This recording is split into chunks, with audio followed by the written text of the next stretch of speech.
he says, and my hour has not yet come. My hour has not yet come. That's a key phrase if we're paying attention in John. John always refers to the hour as Jesus' death and resurrection.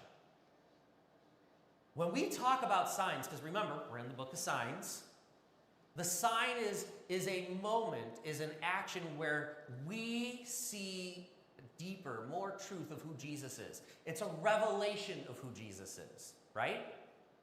And there's no greater sign for John than the death and resurrection of Jesus to declare who he is. So he just looks at her and goes, I haven't done anything publicly yet, Mom, right? You can imagine this conversation. I haven't done anything yet. Is this really how I want to make my debut at a wedding? What does it mean? How do I do this? Right? And this is where I laugh, because this is the moment where if you're watching She-Hulk or Wolverine and Deadpool or any one of those good movies where they break the fourth wall and they look right at the camera, this is that moment. Mary turns to the slaves who are handing out the dishes and goes, do whatever he says.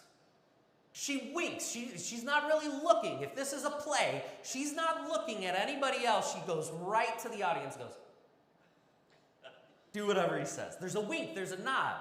As disciples, we understand then that this is what we do. As the servants, as the followers, as the apprentices, there's a moment here where it's a wink and a nod by John himself out of the words of Jesus' mother. Do whatever he says. And for, I'm sure, mothers in this crowd are going, yes, do whatever, follow the mom's advice, do what I say, right? If only we kids would listen.